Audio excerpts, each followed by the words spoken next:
परीक्षित जी को श्रीमद् भागवत कथा का वर्णन करते हुए आगामी आने वाले 7 मनमंत्रों का वर्णन करते हुए बताते हैं। परीक्षित, मनुर्विवस्वतः पुत्र श्राद्ध देव इति श्रुतः सप्तमो वर्तमानो यदस्तदपत्यादि मे शृणुः इक्ष्वाकुर्भगश्चैव दृष्ट्या श्रियातिरेव च नरिष्यन्त्योधना भागे सप्तमोदिष्ट उच्यते।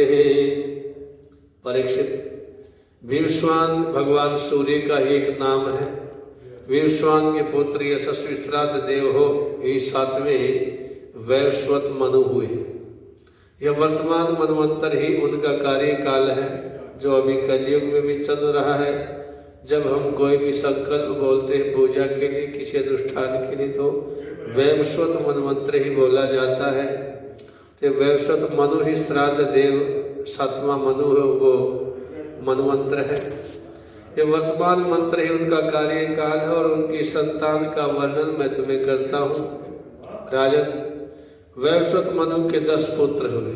इक्ष्वाकु, नवक, दृष्ट, श्रियाति, नरिष्यंत, नाभाग, दिष्ट, करुप, करुष, प्रेषघन और वसुमान।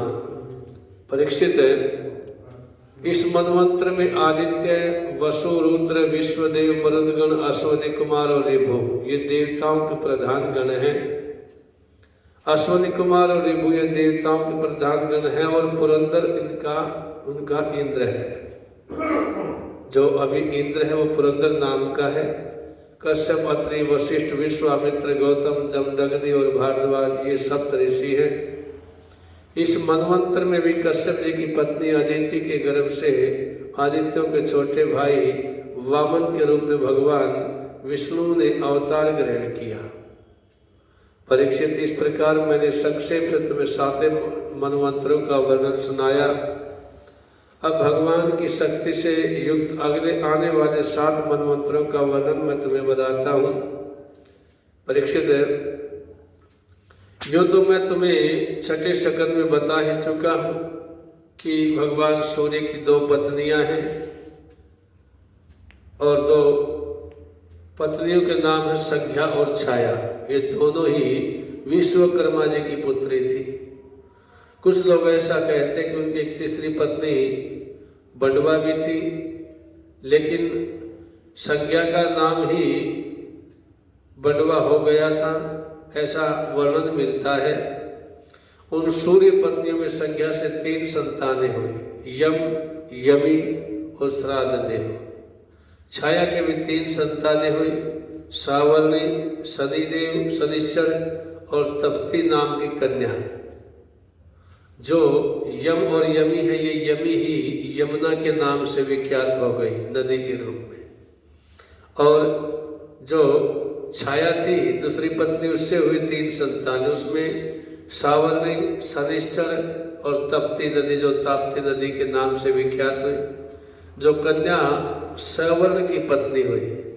जब संज्ञा ने वडवा का रूप धारण किया तब उसमें दोनों अश्वनी कुमार उससे पैदा हुए।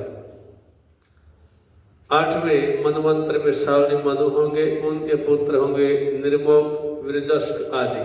परीक्षित, उस समय सूतपा, विरजा और अमृत प्रभ नामक देवगण होंगे। इन देवताओं के इंद्र होंगे और विरोचन के पुत्र बलि। उस समय जो इंद्र होगा वह विरोचन पुत्र बलि होगा, क्योंकि भगवान ने जो वामन अवतार में इन्हें वरदान दिया था कि आगामी जो मनवंतर होगा उसमें इंद्र तुम ही बनोगे। विष्णु भगवान ने वामन अवतार ग्रहण करके इन्हीं से 3 पग भूमि का दान मांगा, परंतु इन्होंने उनकी सारी त्रिलोकी दे दी। राजा बलि को एक बार तो भगवान ने बांध लिया, फिर प्रसन्न होकर के उन्होंने स्वर्ग से भी श्रेष्ठ सूतल लोक का राज्य उन्हें प्रदान किया। वे इस समय वही इंद्र के समान विराजमान और आगे चल करके ये इंद्र पद ग्रहण करेंगे। समस्त ऐश्वर्य से परिपूर्ण इंद्र पद का भी परित्याग करके परम सिद्धि प्राप्त कर लेंगे। और गालव, दीप्तिमान, परशुराम जी, अश्वत्थामा, कृपाचार्य, ऋषि श्रृंग और हमारे पिता भगवान वेद व्यास जी 8वें मनमंत्र में सप्तऋषि बनेंगे। इस समय ये लोग योग बल से अपने अपने आश्रम मंडल में स्थित हैं। देवगुह्य की पत्नी सरस्वती के गर्भ से सार्वभौम नामक भगवान का अवतार होगा और यही प्रभु पुरंदर इंद्र से स्वर्ग का राज्य छीन करके राजा बलि को दे देंगे। परीक्षित वरुण के पुत्र दक्ष सावर्णी नवे मनु होंगे और भूत केतु दीप्त केतु आदि उनके पुत्र होंगे।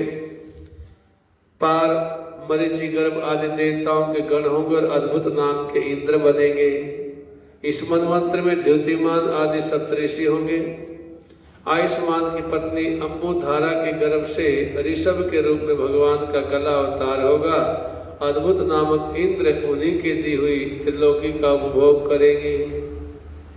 इस प्रकार जो है 10वें मनु होंगे उपश्लोक के पुत्र ब्रह्म सावर्णी, उनमें समस्त सद्गुण निवास करेंगे और भूरिसेन आदि उनके पुत्र होंगे। भविष्यमान सुकृति सत्यजय मूर्ति आदि सप्तऋषि सुवासन विरुद्ध आदि देवताओं के गण बनेंगे और इंद्र होंगे शंभु। विश्वसरज की पत्नी विसुची के गर्भ से भगवान विषक्सेन के रूप में अंशा अवतार ग्रहण करके शंभु नामक इंद्र से मित्रता करेंगे।